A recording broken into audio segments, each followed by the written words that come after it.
Hey everybody, I want to do a quick video and just show you how you can use the Ichimoku on multiple time frames and use that as your analysis for your day trade entries or your swing trade entries. You can use this technique on any time frame, tick frame, range frame. I'll be doing a webinar on Thursday where I'll briefly go over the Ichimoku indicators, but I'll spend more time on the Ichimoku setups and using multiple time frames. And I'll also show you how you can use multiple time frames whether you're using Ichimoku or not. So if you want more information, just go to my site, easyeMinitrade.com, and all the information is there under the webinar tab at the top of the page. Okay, so I'm going to just quickly show you how you can use multiple time frames, and this is for day trading. As I said, you can do the same thing for swing trading. Instead of looking on the smaller charts, as I'm going to show you, you could use a weekly, a monthly, and a daily chart. But so this is the Russell, and this is on a 4-tick range chart. So this is Friday at 12:55. There's actually a couple setups here at the same time. We have a Chico line breakdown, and if you don't know much about the Ichimoku, at the time that this bar here was breaking this area of support, so was this Chico line, and that is a nice entry that we like to use for the Ichimoku using the Chico line breakdown or breakout. Also at the same time we have a counter channel sell setup.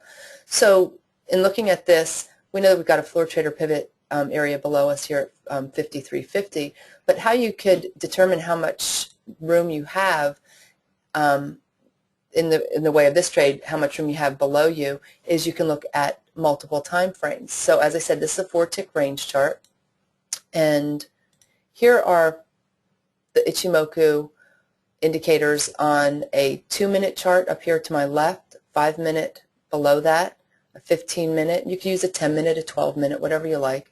Here's a 30-minute and a 60-minute. So when day trading, realistically, you would probably just look at like a 2-minute, 5-minute, and 15-minute. You probably would not worry too much about the 30 or 60, but you could use them all. So the entry that I just showed you on the 4-tick range chart, when we now look at it on a different time frame, multiple time frames, this would be the bar that was setting up on the 2-minute chart. So if you use the Ichimoku, you can see that we are below the cloud. The Chico line is below price, and at the time the Chico line was forming back here, right here. So you can see it's below the cloud and it's below price. And now when you look at it on the 5-minute chart, you can see that the price bar that's forming as we're getting in off that 4-tick range chart, you can see the bottom part of the cloud right below us here, which often holds as support and resistance. So that's right at 1154.70. The area that you would be looking to take your entry here under this bar off the 4-tick range chart for the two setups that I mentioned, either a Chico line breakdown or a counter channel setup, would be 1155.20. So if you get in at 1155.20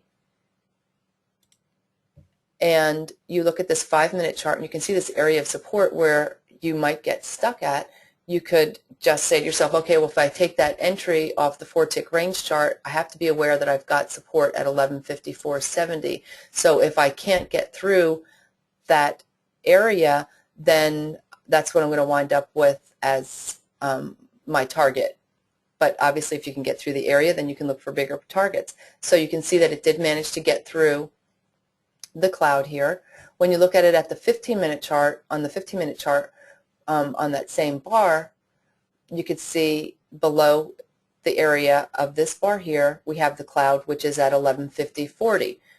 Then on the 30-minute, 1149.60, and on the 60-minute, we've got this Kijun line, which is this pink line here, which often acts as support and resistance, and that's at 1152.90. Now, like I said, taking an entry off a smaller chart, you really don't even have to look at the 30 or 60. You could just use the 2, 5, and 15 if you like.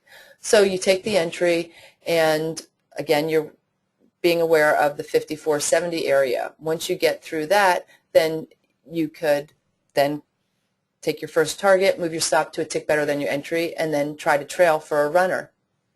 And you can trail off the smaller entry chart that you use. So once you get through this 5470 area, the next area that you'd likely be thinking about is this Kijun line on the 60-minute. Again, you don't have to use the 60 for taking entries off a small chart, but this is a great example. So if you get through the 5470 area, the next area that you would be looking at is the 5290 based on this Kijun line here. Then once you get through that 5290, the next area that you would be looking to get to would be the top cloud area on the cloud on the 15-minute chart, which is at 5040. Then if you can get through that, then you are looking at this 4960 area, the top part of the cloud on the 30-minute. Or if you're just going to stick to the 15 as your highest time frame that you're looking at, then you would look at the top cloud at 5040, and then you look at the lower part of the cloud here at, let's see what that is, I can't see past that, is 4980. And then if you can get through the 4980, then it's clear air below, nothing to hold you up until you likely hit the previous day's close, which is right here on this 2-minute chart. So I hope that helps. It's a way that you can have targets out there and just know that if you have enough space or not to take the trade. If you don't have a lot of room, then you might pass on the trade, but at least if you do want to take it, you have an idea of where you might get hung up at. So this way you're not going in blind thinking, okay, I'm going to get a runner, and then let's say price hits this bottom part of the cloud here on the 5-minute and then bounces, and then you wind up with nothing on your trade. So I hope you find that helpful, and if you have any questions, feel free to shoot me an email, and hope to see you on Thursday. Take care.